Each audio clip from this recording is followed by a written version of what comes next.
اعوذ باللہ من الشیطان الرجیم بسم اللہ الرحمن الرحیم الحمدللہ رب العالمین وصلی اللہ علی سیدنا محمد وآلہ الطیبین الطاہرین۔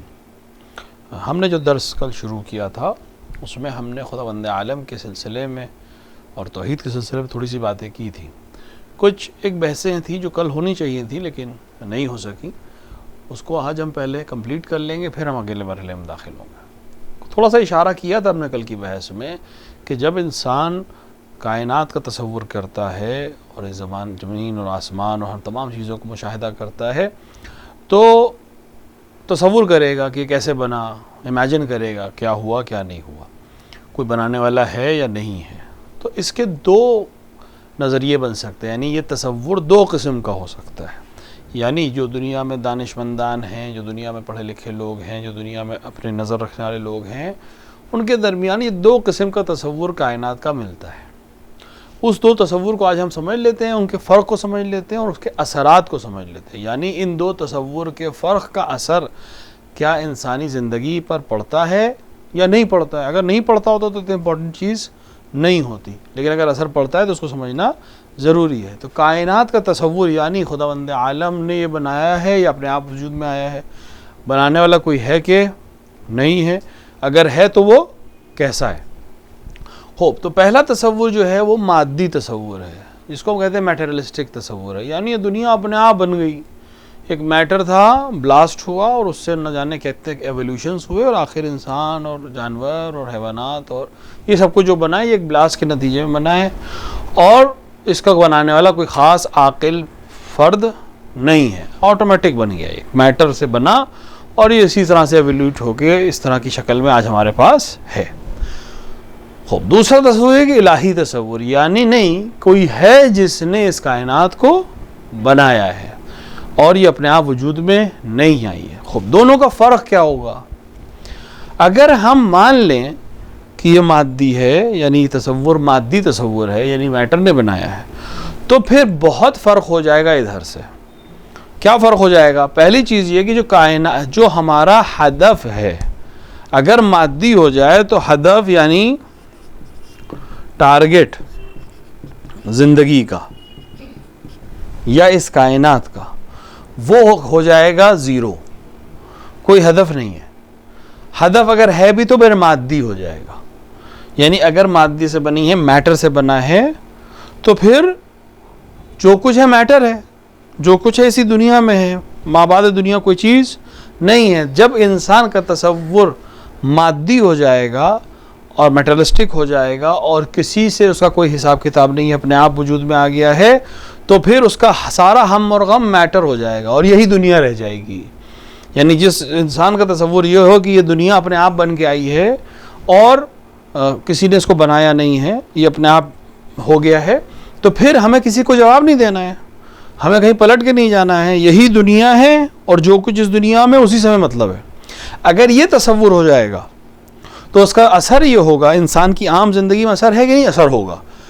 اگر میرا تصور یہ ہو جائے کہ سب کچھ میٹر ہے تو پھر میرا ہر ٹارگٹ میٹر ہو جائے گا۔ مجھے پیسہ کمانا ہے، کسی بھی طرح سے کمانا ہے، کوئی قانون کی کوئی حیثیت نہیں ہے، کیونکہ یہی میرا ہدف ہے۔ امیر المومنین علیہ السلام فرماتے ہیں کہ اگر کسی انسان کا مقصد دنیا ہو جائے، میٹر ہو جائے، دنیا میٹر ہے دیئے، اگر کسی انسان کا مقصد صرف پیٹ ہو جائے، شکم بھرنا ہو جائے، زندہ رہنا ہو جائے اور دنیا ہو جائے، تو اس کی ویلیو وہی ہے جو پیٹ سے خارج ہونے والی چیز کی ہوتی ہے۔ انسان کا اگر ہدف صرف یہ ہو جائے کہ مجھے پیٹ بھرنا ہے، کیونکہ بھی زندہ رہنا ہے، انسان کو زندہ رہنے کے لیے پانی چاہیے اور کھانا چاہیے، اگر اس کو صرف زندہ رہنا ہو جائے، اس کا میٹر ہی صرف تصور ہو جائے، تو پھر اس کے لیے صرف ہر چیز کیا ہو جائے گی؟ پیٹ بھرنا ہے، مجھے زندہ رہنا ہے اور زندہ رہنے کے لیے میں سب کچھ کروں گا، تو اس کے لیے جس طرح سے بھی مجھے کھانا ملے، جہاں سے بھی مجھے کھانا ملے، جیسا بھی مجھے ملے، وہ میں حاصل کروں گا۔ پھر اس سے مجھے مطلب نہیں کہ وہ کسی اور کا ہے، مجھ پہ اس کا حق ہے کہ نہیں، کیونکہ پھر حق اور قانون اس کی کوئی بھی ویلیو نہیں رہ جائے گی، پھر صرف کچھ میں ہو جاؤں گا اور میٹر ہے، اس سے مجھے حاصل کرنا ہے، کسی بھی طرح حاصل کرنا ہے۔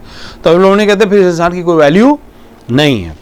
اگر مادی تصور ہو جائے تو ہمیں اینڈ نہیں معلوم ہے اس کا، پھر کوئی اینڈ نہیں ہے. کب اینڈ ہوگا یہ بھی نہیں معلوم ہے, اینڈ ہو کر کیا ہوگا یہ بھی نہیں معلوم ہے. ساری چیزیں جو ہو جائیں گی وہ لامعلوم ہو جائیں گی, ہمیں کچھ نہیں معلوم ہے, سب میٹر کے اوپر بیسڈ ہو جائے گا. جو کچھ سارا ہم و غم ہے وہ اسی دنیا میں ہے, جتنا مل سکے جیسا مل سکے حاصل کرو, ہمیں بعد کی کوئی فکر کرنے کی ضرورت نہیں ہے.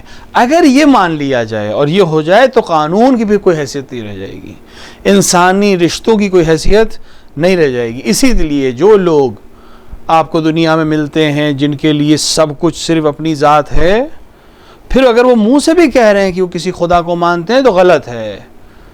اگر خدا کو مان رہے ہوتے یا کسی ایسی کائنات کا تصور کر رہے ہوتے جہاں خدا ہے اور قانون ہے تو پھر یہ عمل نہیں کرتے. اس کا مطلب ہے کہ زبان سے تو کہتے ہیں لیکن عملی طور پر ان کا تصور یہی ہے کہ ہر چیز مادی ہے, مجھے اس کو حاصل کرنا ہے. تو نقصان یہ ہوتا ہے کہ پھر انسان کسی بھی رشتے کا لحاظ نہیں کرے گا, کسی بھی قانون کا لحاظ نہیں کرے گا. اس کا برعکس اگر ہمارا تصور جو ہے الہی ہو جائے, ابھی ہمیں اس سے مطلب نہیں ہے کہ وہ الہ کیسا ہو, وہ بات کا مرحلہ ہے. وہ بات کا مرحلہ ہوگا کہ اگر کوئی بنانے والا ہے تو اس کی کیا کوالٹیز ہونی چاہیے, کیونکہ اس کے اندر ممکن ہے, ہم لوگ نے بعد کی بحثوں میں دیکھیں گے انشاءاللہ, کہ ممکن ہے کوئی انسان یہ تصور رکھتا ہو کہ خدا نے بنایا ہے, کسی نے بنایا ہے, لیکن اس تصور میں غلطی کر جائے, اس تصور کی غلطی سے کچھ اور نقصانات ہوں گے, لیکن بہرحال ان سے بہتر ہو جائے گا کہ وہ ہر چیز کو میٹر سمجھ رہا ہے اور اس کو اینڈ اور اول سے کوئی مطلب نہیں. اگر ادھر ہو جائے گا تو پھر ایک حد تک اس کو یہ سمجھ میں آئے گا کہ ہم کسی ہدف کے ساتھ اس دنیا میں آئے ہیں, کسی ٹارگٹ کے ساتھ. جب کسی نے بنایا ہے تو کسی وجہ سے بنایا ہوگا. مثال کے طور پر جس انسان نے یہ وائٹ بورڈ بنایا ہے اس نے کیوں بنایا ہے؟ اس لیے بنایا کہ اس کے اوپر کوئی چیز لکھی جائے تو دکھائی دے. جس نے یہ مارکر بنایا ہے اس نے ہدف کے ساتھ بنایا ہے کہ یہ وائٹ بورڈ کے اوپر جب لکھے گا تو لوگ اس کو پڑھ سکتے ہیں, دیکھ سکتے ہیں. تو اس کا مطلب جب کوئی چیز بنائی جاتی ہے تو ہدف کے ساتھ بنائی جاتی ہے. جب ہم تصور کر لیں کسی نے بنایا ہے تو آٹومیٹکلی ہمارے پاس تصور آ جائے کہ پھر ہمارا ہدف ہے. کبھی ایسا تھا کہ ہم نہیں ہیں اور پھر کبھی ایسا ہوگا کہ ہم نہیں ہوں گے. تو جب نہیں ہوں گے تو کہاں ہوں گے؟ یہ جواب یہی دے پائے گا کہ پھر ہمیں اس کے پاس جا کر جواب دینا. جیسے ہی ہمارا یہ تصور آئے گا جواب دینا ہے, بہت سی چیزیں ہمارے کنٹرول میں آ جائیں گی. اگر آپ کو پتا ہو کہ ٹیچر ایگزام ہی نہیں لے گا, جیسے پچھلے سال ہوا کہ بھئی اس سال بورڈ کے ایگزام ہی نہیں ہوگا, پھر کس نے پڑھائی کی؟ کسی نے پڑھائی نہیں کی. اگر ہدف علم حاصل کرنا ہوتا تب تو کوئی مسئلہ ہی نہیں تھا, لیکن ہدف تھا کہ ایگزام میں پاس ہو کر ہمیں دوسری کلاس میں پہنچنا ہے, تو اس ایگزام کے ڈر سے, اس ایگزامنر کے ڈر سے ہم فالو تھوڑا سا کم زیادہ لیکن پڑھیں گے. ٹھیک ہے, کوئی 100 مطلب 90% لائے گا, کوئی 80% لائے گا, کوئی 60% لائے گا, لیکن ایک ایگزامنر کے خوف کی وجہ سے وہ پڑھے گا کیونکہ اسے معلوم ہے ایک دن ایگزام ہوگا. تو الہی تصور کا فائدہ یہ ہے کہ ہم جانتے ہیں کہ ایک دن ایگزام, ہم جو ایگزام دے رہے ہیں, دنیا میں زندگی گزار رہے ہیں, اس کا رزلٹ کہیں نہ کہیں تو آنا ہے.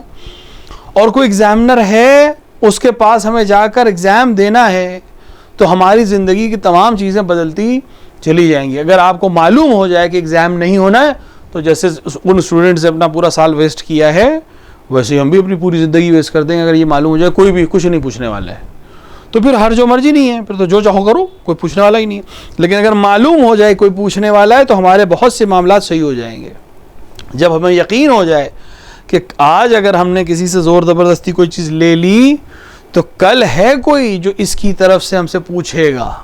دنیا بھی لے آتے ہیں, چلو نہ ابھی ہم خدا تک نہ بھی جائیں, لیکن اگر یہ معلوم ہو کہ کل کوئی ہے جو قانونی گرفت کر سکتا ہے, جو ہمیں روک سکتا ہے, جو ہمیں سزا دے سکتا ہے, جو ہمارے اوپر طاقت رکھ سکتا ہے. دنیا میں قانون کا ایک فائدہ یہ ہے کہ انسان کہ میں قانون سے بھاگ جاؤں گا, میں ملک چھوڑ دوں گا. دنیا میں, ہندوستان میں مثال کے طور کے اوپر کسی انسان نے بینک سے لون لیا خربوں میں, اور اس کے بعد اس نے پورا پلاننگ کی اور انڈیا چھوڑ کے چلا گیا, تو سارا پیسہ بھی اس کا, اور اس کو کسی کو جواب نہیں دینا ہے کیونکہ وہ اس ملک کے قانون سے اور اس ملک کے حکومت کے طاقت کے باہر چلا گیا ہے. امام حسین علیہ السلام کے پاس ایک شخص آیا اور اس نے کہا کہ میں گناہ کرنا چاہتا ہوں, میرا دل چاہتا ہے گناہ کروں, میں اپنے آپ کو روکنا چاہتا ہوں کہ خدا سے ڈراتا ہوں اپنے آپ کو, لیکن روک نہیں پاتا, میرا دل چاہتا ہے گناہ کروں. امام علیہ السلام نے کہا 3 کام کرو پھر جو چاہو کرو. امام نے کہا 3 کام کرو پھر جو چاہو کرو. یہ اسی وجہ سے ہے, ہم یہ مثال اسی دے رہے ہیں کہ الہی تصور جب آ جائے گا تو بہت سی چیزیں آٹومیٹکلی کنٹرول ہو جائیں. امام نے فرمایا 3 کام کرو پھر جو چاہو کرو. کیا کرے مولا؟ کا پہلا کام یہ کرو کہ خدا کا دیا رزق نہ کھاؤ.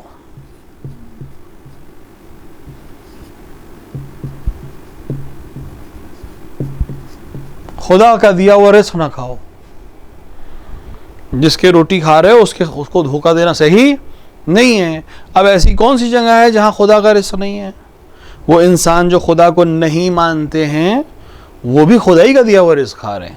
ایسا نہیں کہ ان کا رزق کہیں اور سے آ رہا ہوگا. دیا رزق تو خدا ہی فراہم کر رہا ہے. تو امام نے کہا ایسا کرو کہ وہ رزق جو خدا نے دیا وہ نہ کھاؤ, جو چاہو کرو.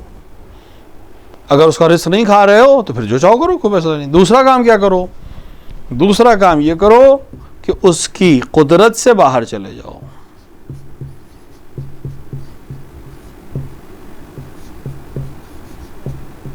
جیسے کہ ہم نے مثال دی, انڈیا کا قانون توڑا, انڈیا سے ہم نے لون لے لیا, کسی انسان کو خدا نہ کرتا قتل کر دیا, اور پھر ہم ملک چھوڑ کے چلے گئے, نکل گئے اس ملک سے باہر. ملک سے باہر جانے کا فائدہ کیا ہے؟ کہ مجھے ملک کی حکومت قانون کے ذریعے سے روک نہیں سکتی. وہاں اس ملک کا قانون نہیں چلتا. وہاں اس ملک کے جس ملک دوسرے ملک میں چلا جاؤں تو وہ اس ملک کی پولیس وہاں کوئی عمل نہیں کر سکتی. یہ درخواست بھیجتے رہیں, وہ مانے یا نہ مانے.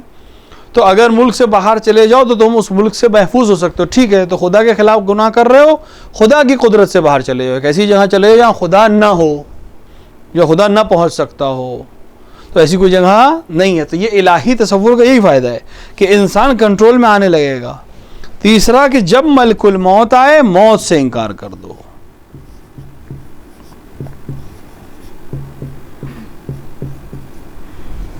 یعنی جب موت کا فرشتہ تمہاری روح قبض کرنے آئے تو اسے کہہ دو میں نہیں مروں گا, تم جاؤ.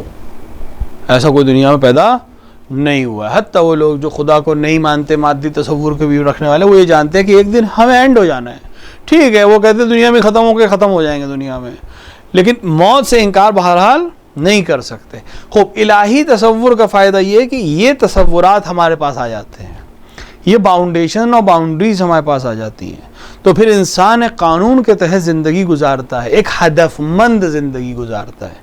پھر اس کا سارا ہم اور غم یہ نہیں ہوگا کہ مجھے دنیا میں اگر نہیں ملا, پھر ایک امید اس کے اندر جاگے گی کہ اگر دنیا میں نہیں ملا تو بھی کوئی بات نہیں ہے. جس نے دنیا بنائی ہے وہ اس کے عوض میں جو میں دنیا میں صبر کر رہا ہوں, تحمل کر رہا ہوں, دوسروں کا خیال رکھ رہا ہوں, مجھے کچھ اور دے گا. تو اس تصور کی وجہ سے ہم دنیا میں اپنے سارا ہم اور غم جو ہے وہ دنیا کو نہیں سمجھیں گے. لہٰذا الہی تصور کے فائدے یہ ہیں کہ انسان کو اولاً ہدف مل جائے گا زندگی میں, مقصد ہو جائے گا زندگی میں. ہدف کیا ہے؟ اعلیٰ انسان بننا. پس جب اعلیٰ انسان بننا ہے تو پھر ہمیں دوسروں کا خیال رکھنا ہے, ہمیں کسی کا حق نہیں چھیننا ہے, ہمیں ایک قانون الہی کی پیروی کرنی پڑے گی. اگر مادی ہے تو کوئی ٹینشن ہی نہیں ہے, جو چاہے کرو, جیسا چاہو زندگی گزارو, کیونکہ بعد میں کوئی پوچھنے والا نہیں ہے. لیکن اگر بعد میں کوئی پوچھنے والا ہے تو ہمیں بالآخر اس دن کا خیال رکھنا پڑے گا. ایسا ہوتا ہے, انسان زندگی جب گزارتا ہے کبھی کبھی خیال میں نہیں رہتا, اپنے حساب سے زندگی گزارتا ہے, لیکن ایک دم سے ایک بار جب قیامت کا تصور آ جائے اور ایک بار حساب و کتاب کا تصور آ جائے تو بہت دفعہ اس کا کام کرنے کا طریقہ بدل جاتا ہے. قبرستان سے انسان گزرے اور تھوڑا سا تصور کر لے کہ ایک دن مجھے بھی یہاں لیٹنا ہے تو اس دن اس کا عمل کرنے کا طریقہ بالکل بدل جاتا ہے. سوچنا اور سمجھنا اور بہت سی دنیاوی چیزیں اس کے لیے اہمیت نہیں رکھتی. بہترین لباس پہنے اور ایک بار سوچ لے کہ یہ لباس جتنا بھی خوبصورت ہو, جتنا بھی قیمتی کیوں نہ ہو, بالآخر ایک دن خاک میں چلا جائے گا. اگر یہ تصور ہو جائے گا تو پھر اس کو اس چیز سے لگاؤ نہیں رہ جائے گا. ہدف یہ نہیں ہے کہ ہم اچھا لباس نہ پہنیں, ہم آئیں گے انشاءاللہ اس کی بحث میں. ہدف یہ نہیں کہ اچھا کھانا نہ کھائیں, ائمہ نے اس سے منع نہیں کیا ہے. ائمہ کا کہنا ہے کہ یہ ہدف نہ ہو جائے ہمارا. ایک دفعہ ہے کہ ہم قیمتی لباس پہنتے ہیں اپنے بدن کو ڈھانکنے کے لیے, محفل میں جائیں اچھے لگیں, مسجد میں جائیں اچھے لگیں, محفل میں جائیں اچھے لگیں, لیکن میرا مقصد لباس پہننا بس نہیں ہے. میرا مقصد یہ ہے کہ میں اچھا لباس پہنوں, لیکن اگر کسی وجہ سے یہ لباس فراہم نہیں ہوا تو کوئی بات نہیں, جو فراہم ہے وہ پہنے. میرا مقصد یہ نہیں کہ اگر یہ کھانا نہیں ملا تو پھر کھانا ہی نہیں, بیکار ہو گیا مسئلہ. نہیں, کھانے کا ہدف انسان کو طاقت لینا ہے. اب اگر اچھی چیز اگر اس کو طاقت ملے گی تو اور بہتر اس کو طاقت ملے گی. تو وہ ہدف نہ ہو جائے. وَإِلَّا ایسا نہیں کہ انسان کو کھانے کی اور کپڑے کی اور مکان کی ضرورت نہیں ہے. ضرورت ہے, ضرورت سے شریعت انکار نہیں کرتی, ضرورت سے الہی تصور انکار نہیں کرتا. ضرورت ہے, ہدف نہیں ہے. مادی تصور کہتا ہے یہی ٹارگیٹ ہے, اچھا کپڑا مل جائے, اچھا کھانا مل جائے, رہنے کو اچھی جگہ مل جائے, اس سے آگے کی اس کی کوئی فکر نہیں ہے. لیکن جب یہاں آتا ہے تو اچھا ہو یا نہ ہو, کام چلاؤ اگر ہے تو ہمارے لیے کافی, کیونکہ یہ مقصد نہیں ہے. اس کی مثال ایک اور ہمارے استاد دیتے تھے بہت اچھی, کہ انسان کی زندگی کا جو سفر ہے وہ ایک ٹرین کا سفر ہے جو ایک جگہ سے دوسری جگہ لے جا رہی ہے. مثال کے طور پر یہاں سے ہم دلی جا رہے ہیں, لکھنؤ سے ہمیں دلی جانا ہے. بہت سے وسیلے ہیں جس سے ہم دلی جا سکتے ہیں. ہم پیدل دلی جا سکتے ہیں, کئی ایک آدھ مہینے میں پہنچیں گے, لیکن پہنچ جائیں گے بالآخر. ہم مثال کے طور کے اوپر بس سے جا سکتے ہیں, ہم ٹرین سے جا سکتے ہیں, ہم پلین سے جا سکتے ہیں, اپنی گاڑی سے جا سکتے ہیں. اب یہ اگر ہم ٹرین سے جائیں مثال کے طور کے اوپر, تو ہمارا مقصد کیا ہے؟ ٹرین کا سفر کرنا یا دلی پہنچنا؟ ہمارا مقصد ہے دلی پہنچنا. اب چاہے وہ ٹرین سے ہو, چاہے پلین سے ہو, چاہے کار سے ہو, چاہے جس سی وسیلے سے بھی ہو. ہاں ٹھیک ہے, اچھا وسیلہ تلاش کرنے میں کوئی حرج نہیں ہے, لیکن وسیلہ ہمارا ہدف نہیں ہے. ہدف ہمارا دلی پہنچنا ہے. ہاں ہم اچھے وسیلے سے پہنچیں گے تو وہاں بہتر طریقے سے کام کر سکیں گے. خراب وسیلے سے پہنچیں گے تو اتنے تھکے ہوئے پہنچیں گے کہ ہم وہاں کام کرنے کی طاقت ایک دو دن نہیں رہے گی ہم میں. لیکن اگر کوئی انسان اچھے وسیلے سے سفر کرے تو یہ اس وسیلے میں گم ہو کے نہ رہ جائے. مثال کے طور پہ یہاں سے فرسٹ کلاس ٹرین کا ٹکٹ لیا اور فرسٹ کلاس لائبلٹی کے ساتھ ہم سفر کریں, 12 گھنٹے میں ہم دلی پہنچیں گے, 9 گھنٹے میں ہم دلی پہنچیں گے. اب اس 9 گھنٹے میں ہمارا سارا ہم اور غم یہ نہ ہو جائے کہ بس یہ ٹرین ہماری ہے. اس کے ذہن میں یہ ہونا چاہیے کہ جتنی بھی اچھی یہ ٹرین ہو, جتنے بھی اکوموڈیشنز اس کے اندر اویلیبل ہوں, جتنی بھی لگژریز اس کے اندر اویلیبل ہوں, مجھے نئی دلی ریلوے اسٹیشن پہ اس سے اتر جانا ہے. یہ میرا ٹارگیٹ نہیں ہے. میرا ٹارگیٹ ہے نئی دلی ریلوے اسٹیشن, جہاں اتر کے مجھے اپنے مقصد پہ جانا ہے. اس کا برعکس بھی ہو جائے, اگر اس کا برعکس ہو جائے, یعنی ہمیں اچھی ٹرین نہیں ملی, جنرل کیٹیگری ملی, ریزرویشن بھی نہیں مل پایا, جنرل کے ڈبے میں باہر لٹک کے جا رہے ہیں, لیکن ہمیں اطمینان ہونا چاہیے کہ یہ جتنا بھی ہمیں دقت ہے, پریشانی ہے, یہ 9 گھنٹے کی ہے. ہمیں پہنچنا دلی ہے. ٹھیک ہے پریشانی ہے, ٹھیک ہے اچھی ہمیں ٹرین نہیں مل پائی, اچھی سیٹ نہیں مل پائی, لیکن میرا ہدف اچھی سیٹ حاصل کرنا نہیں تھا. میرا ہدف تھا دلی جانا. میں اس ٹرین سے پریشانی کے ساتھ بھی دلی پہنچ جاؤں گا. تو یہ انسان جو اس ہدف میں گم ہو, جس کے جو وسیلے میں گم نہیں ہوا ہے, بالآخر اگر وہ اچھے وسیلے میں تب بھی اور اگر خراب وسیلے میں تب بھی وہ اطمینان سے اس وقت کو گزار دے گا. وہ لوگ پریشان ہوتے ہیں جو اچھے وسیلے میں اتنا گم ہو جائیں کہ اصل اسٹیشن کو ہی بھول جائیں. اچھی ٹرین میں بیٹھے, دلی اترنا ہی بھول گئے, جے پور میں آنکھ کھلی, ارے بھائی آنکھ ہی نہیں کھلی میری. تو اچھے وسیلے میں دیر تک بیٹھنے کا کوئی فائدہ نہیں, وہ نقصان ہو گیا, کیونکہ ہمارا جو ٹارگیٹ تھا وہ اسٹیشن وہ رہ گیا. اب ہمیں دوبارہ دقت کرنی پڑے گی. دنیا میں تو ممکن ہے, آخرت میں اس کا کوئی ممکن نہیں ہے. تو اس دنیا میں کا سفر جو ہمارا ہے زندگی کا, یہ ٹرین کا سفر ہے جو ہمیں اس ولادت سے, جس پہ خداوند عالم نے اس دنیا میں پیدا کیا ہے, ہمیں اس اعلیٰ منزل تک جس کو بہشت نعیم کہتے ہیں, جس کو خدا نے انسانوں کے لیے بنایا, وہاں پہنچنا ہے. اب وہاں پہنچنے کے لیے بیچ میں یہ جو راستہ ہم طے کر رہے ہیں, ممکن ہے بہت لگزیریس ہو, ممکن ہے بہت خراب ہو, یا ممکن ہے بیچ کا ہو. کچھ سفر جو ہے وہ فرسٹ کلاس میں چلے, کچھ سفر اے سی تھرڈ میں چلے, کچھ سفر اے سی سیکنڈ میں چلے, کچھ سفر جو ہے جنرل میں چلے, لیکن بالآخر ہمیں اس سفر میں اتنی کوئی پریشانی نہیں, کیونکہ ہمیں اپنا ٹارگیٹ معلوم ہے کہ ہم اس اسٹیشن پہ پہنچنے کے بعد ہمارے لیے مسائل اچھے ہیں. اگر دلی میں آپ کے پاس ہوٹل ہے یا گھر ہے یا جہاں جا رہے ہیں وہ معلوم ہے, تو آپ اس سفر کو آرام سے گزار لیں گے کہ بالآخر وہاں پہنچ کے سکون ہے. اگر وہاں بھی انتظام نہیں ہے تو پھر واہ ویلا ہے. تو ہمیں زندگی میں اس زندگی کے سفر میں اکوموڈیشنز کو حاصل کرنے میں کوئی پریشانی نہیں ہے, لیکن وہ ہدف نہیں ہے. ہدف وہاں کے اکوموڈیشنز کو حاصل کرنا ہے, اور اس کی تیاری یہیں کی جا سکتی ہے. تو اگر الہی تصور ہوگا تو انسان ہدف مند زندگی گزارے گا, اور زندگی گزارنے میں جو مسائل پیش آتے ہیں اس کو مقابلہ کرنا اس کے لیے آسان ہو جائے گا. مادی ہے تو اس کا کوئی ٹارگیٹ نہیں ہے, مادی ہے تو اس کا سارا ہم لوگوں اپنی ذات ہے, اپنی ذات کے علاوہ سے کوئی نظر نہیں آئے گا. الہی ہے تو اپنے علاوہ دوسرے بھی اس کو نظر آئیں گے، دوسروں کی مدد کرتا ہوا وہ نظر آئے گا، کیونکہ اس کا ہدف یہ نہیں ہے کہ ہم کامیاب ہو جائیں، اس کا ہدف یہ ہے کہ سب کامیاب ہو جائے اور ہم ایک خاص مقصد تک پہنچ سکیں۔ انشاءاللہ ان دو تصورات کے بعد جب الہی تصور سمجھ میں آ جائے کہ اس کی ضرورت ہے، تب پھر ہم الہی تصور کے بعد کی بحثوں کو انشاءاللہ کل سے پڑھیں گے۔ اب اس بحث میں یا اس کے علاوہ کسی بحث میں اگر آپ لوگوں کا سوال ہے تو آپ پوچھ سکتے ہیں۔ اگر خدا نے ہم کو پیدا کیا اور وہ یہ چاہتا ہے کہ مطلب اپنے پاس بلا بھی لے گا، تو پھر اس کی دنیا میں بھیجا ہی کیوں؟ جب اسے اپنے پاس واپس بلا لینا ہے تو دنیا میں بھیجنے کا کیا مقصد ہے؟ ہاں، جب ہم انشاءاللہ اس کی بحث پڑھیں گے تو اس کو اور زیادہ کلیئر کر لیں، لیکن چونکہ ابھی سوال کر لیا کہ آخر خداوند عالم کو جب اپنے ہی پاس بلانا تھا تو بنانے کی کیا ضرورت تھی؟ ٹھیک ہے، خدا ہر ایک کو اپنے حساب سے جنت میں جگہ دے دیتا، دے سکتا تھا، وہ اسے دی بھی تھی، جناب آدم کو جنت ہی میں رکھا تھا اس نے۔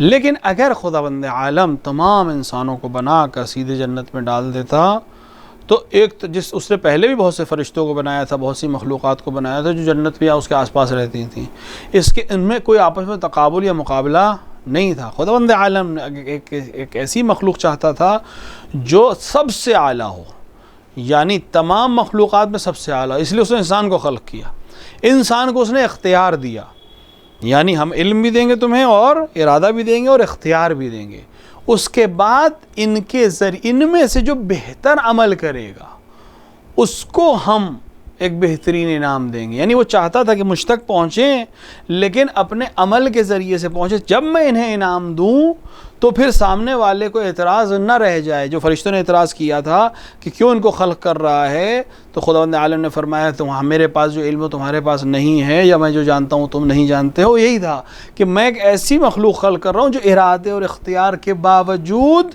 میرے بتائے ہوئے راستے پر چلے گی، آزادی کے باوجود مجھ تک پہنچنے کی کوشش کرے گی۔ بولو 100% وہ سب نہیں ایسا کریں گے، لیکن اگر 1% بھی ایسا کر رہا ہے تو وہ 1% سب سے بہتر ہوں گے، کہ ان کے پاس ارادہ بھی تھا، اختیار بھی تھا، پھر بھی انہوں نے خدا کی پرستش کو اپنایا، تمام ظلم کو سہنے کے بعد بھی میرے بتائے ہوئے قانون کے اوپر عمل کرنے کی زندگی گزاری۔ اب میں ان کو انعام دینا چاہتا ہوں، کیونکہ اگر بغیر امتحان کے آپ انعام دیں گے، بغیر امتحان کے کسی بچے کو کراس کر دیں، آپ سارے بچوں کو پاس کر دیجیے، ایک کلاس میں 35 بچے ہیں اور آپ 35 سے کہیے کہ بھائی بغیر امتحان کے سب آگے چلے جائیں، ٹھیک ہے، سب آگے چلے جائیں گے، لیکن کوئی امتیاز نہیں رہ جائے گا، کوئی فائدہ نہیں رہ جائے گا، ان میں آپس میں کسی قسم کا کوئی کمپٹیشن نہیں، کس نے اچھا پرفارم کیا، کس نے برا پرفارم کیا، کس نے محنت کی تھی، کس نے محنت نہیں کی تھی، سب ایک کیٹیگری میں آ گئے۔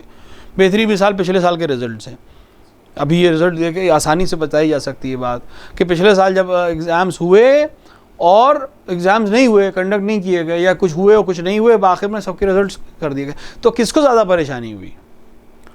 جو ٹاپرز تھے ان کو پریشانی ہوئی۔ کیوں؟ کیونکہ اگر وہ امتحان دیتے اور رزلٹس آؤٹ ہوتے تو وہ بہترین نمبر کے ساتھ پاس ہوتے، جو فیل ہونے والے تھے ان کے لیے تو بہت اچھا ہو گیا، لیکن ظلم ہوا کس کے حق میں؟ ان لوگوں کے حق میں جو محنت کرنے والے تھے، جنہوں نے اپنے وقت صرف کیا تھا علم حاصل کرنے کے لیے، امتحان دینے کے لیے، ان کے اوپر ظلم ہوا کہ وہ برابر سمجھے جانے لگے۔ ہمارے پاس معیار صرف امتحان ہے، اگر معیار کوئی اور چیز ہوتی تو ہم اس کے ذریعے سے حل کر لیتے مسئلے کو، چونکہ معیار صرف امتحان تھا اور ہم نے اس امتحان کو ہی ختم کر دیا، تو اب ظلم ہوا ایک طرح سے، کیونکہ جنہوں نے محنت کی تھی وہ اور جنہوں نے محنت نہیں کی تھی وہ بالکل برابر ہو گئے۔ خداوند عالم نہیں چاہتا تھا کہ یہ چیز آئے میری کائنات میں نے جسے اعلیٰ بنایا وہ امتحان دے کر ثابت کرے کہ وہ اعلیٰ ہے۔ خدا تو جانتا ہے کہ یہ اعلیٰ ہے، لیکن وہ دوسری مخلوقات کے اوپر حجت قائم کرنا چاہتا ہے کہ جس کو میں نے خلق کیا وہ اعلیٰ ترین ہے، اور اس نے امتحان دے کے ثابت بھی کر دیا ہے کہ وہ اعلیٰ ترین ہے۔ اس لیے خدا نے اس دنیا میں بھیجا تاکہ امتحان دے سکو اور سختیوں کے باوجود میرے بتائے ہوئے راستے پہ چل سکو، تاکہ میں دوسری مخلوقات کے سامنے کہہ سکوں کہ میں نے سب سے اعلیٰ مخلوق کو خلق کیا ہے۔ تو ہدف خداوند عالم کا دوسروں پر حجت قائم کرنا ہے، اور ہمیں ثابت کرنا ہے کہ ہم ڈیزرو کرتے ہیں انسان ہونا اور خدا کی اعلیٰ ترین مخلوق ہونا۔ خدا کو تو علم ہے کہ کون اس میں سے کس کیلیبر کا ہے، لیکن دوسرا اعتراض کر سکتا ہے۔ کسی ایک ٹیچر جو درس دیتا ہے اس کو معلوم ہے کہ یہ اسٹوڈنٹ ٹاپ کرے گا، ایگزام سے پہلے معلوم ہوتا ہے اسے کہ یہ اسٹوڈنٹ ٹاپ کرے گا، لیکن اگر وہ اسی بغیر امتحان کے اس کو ٹاپر بنا دے تو سب کا اعتراض کریں گے کہ ہو سکتا ہے دوسرا ہو جاتا، ہو سکتا ہے وہ ہو جاتا. بیک بینچرز بھی کیا ہو سکتا ہے سر ہم ہو جاتے، بڑی محنت کرتے ہیں، رات رات پڑھتے. تو ان کی زبان کو خاموش کرنے کا طریقہ کیا ہے کہ مجھے معلوم ہے کون ٹاپ کرے گا، مجھے ایگزام کنڈکٹ کرنے سے پہلے معلوم ہے رزلٹ کیا ہوگا، کیونکہ میں نے سال بھر تمہیں پڑھایا ہے، مجھے معلوم ہے کس نے کتنا پڑھا ہے. لیکن تاکہ زبان خاموش ہو جائے اور عدل اور انصاف کا تقاضا باقی رہے، لہٰذا میں امتحان کنڈکٹ کر رہا ہوں، اور آخر میں نتیجہ وہی ہوگا جو اسے معلوم ہے. لیکن پھر بھی دنیا کے اوپر حجت تمام ہو جائے، لوگوں کی زبان بند ہو جائے، لہٰذا امتحان میں آنا سب کے لیے ضروری ہے. اور جیسے خدا نے ہم لوگوں کو مرنے کی تاریخ نہیں بتائی کہ کون کب مرنے والا ہے.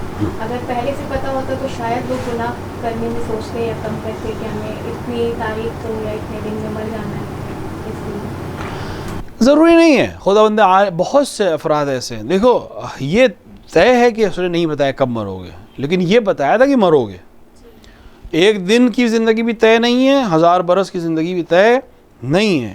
اس کا ایک فائدہ یہ ہے کہ انسان کی ایک عادت یہ ہے، اگر اسٹوڈنٹس جو ہیں آسانی سے بتایا جا سکتا ہے، اگر پتہ ہے کہ ڈیٹ فلاں تاریخ کو ایگزام ہوگا تو آپ کی جو تیاری، بہت کم اسٹوڈنٹ ایسے ہوتے ہیں جو ایک پورا شیڈیول بنائیں اور اس کے حساب سے تیاری کریں. اکثر اس ڈیٹ کا انتظار کرتے رہتے ہیں اور اس کے آس پاس جا کے اپنی تیاری شروع کرتے ہیں، باقی وقت ایسے ہی صرف کرتے ہیں.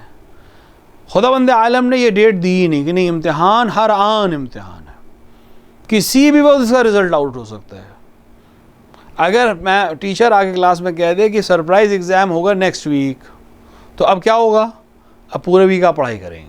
اس دن ایگزام ہو جائے، منڈے کو ہو جائے کہ ٹیوزڈے کو ہو جائے کہ تھرسڈے کو ہو جائے کہ وینسڈے کو ہو جائے، آپ پڑھائی. لیکن ٹیچر کہتے نہیں سیٹرڈے کو ہوگا، نیکسٹ ویک سیٹرڈے کو ایگزام ہوگا، تو 90% اسٹوڈنٹ فرائیڈے کو پڑھائی کرے گا. انسان کے اندر ایک توجہ یہ ہے کہ اگر اسے پتہ ہو کہ مجھے یہ کام 60 دن میں کرنا ہے تو وہ 60 دن میں وہ کام کر لے گا. لیکن اگر اس سے کہا جائے کہ یہی کام تمہیں 20 دن میں کرنا ہے تو یقین جانے وہ 20 دن میں بھی وہ کام کر لے گا. اور اگر اسے کہا جائے کہ 10 دن میں کرنا ہے تو شاید 10 دن میں بھی کچھ لوگ مل جائیں 10 دن میں بھی وہ کام کر لیں. اس کا مطلب یہ ہے کہ انسان ایسا ہے کہ آپ جتنا اس کو ٹائم اسپین دیں گے وہ اتنا لیزینس کے ساتھ اس کو انجام دے گا، لیکن جتنا ٹائم اسپین کم دیں گے اتنی بہتری طریقے سے وہ کام کو انجام دے گا.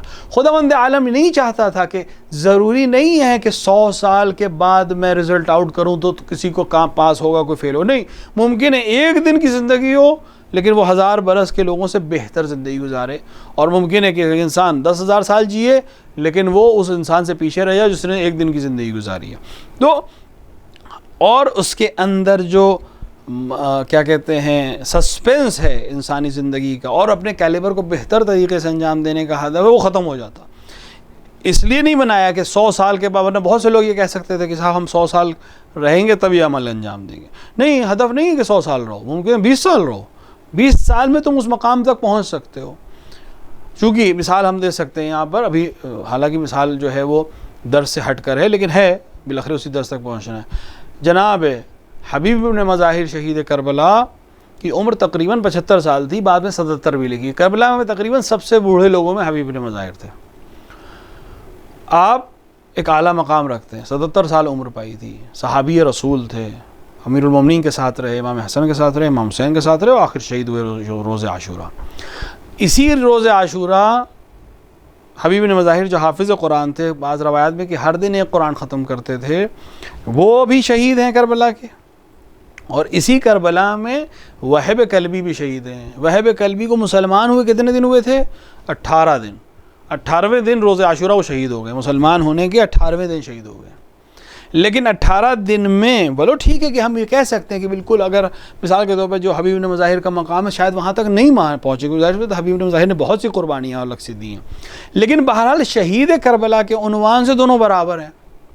18 دن میں ظاہر سے رمضان نہیں پڑھا ہے، روزہ بھی نہیں رکھا ہوگا وہب کلبی نے، ساری نمازیں بھی نہیں پڑھی ہوں گی اپنی عمر بھر کی، ان کو 18 دن کی نمازیں اس کے اوپر واجب تھی جو اس نے پڑھی ہوں گی. قرآن ممکن ہے تھوڑا سا پڑھا ہو تھوڑا سا نہ پڑھا ہو، وہ ایسے حالات نہیں تھے کہ وہ قرآن پڑھتا کوئی انسان، تھوڑی بہت تلاوت کی ہوگی. وہ ہر دن قرآن ختم کرنے والا، اس نے شاید ابھی قرآن کی تلاوت صحیح سے سیکھی بھی نہ ہو، لیکن بعنوان مقام و ارتقاء یہ وہاں پہنچ سکتا تھا 18 دن میں. تو اس کا مطلب یہ کہ انسان کو خدا نے ایسا بنایا ہے کہ وہ کم وقت میں بھی اعلیٰ ترین مقام پر پہنچ سکتا ہے. اور یہ امید دی انسانوں کو کہ جن کو عمر کم مل رہی ہے کسی بھی وجہ سے عمر کم مل رہی ہے، وہ یہ نہ سوچیں کہ اگر کم عمر ہے تو ہم کمال تک نہیں پہنچ سکتے، ہم کم ترین وقت میں بھی کمال تک پہنچ سکتے ہیں۔ وصلی اللہ علی سیدنا محمد وآلہ الطیبین الطاہرین۔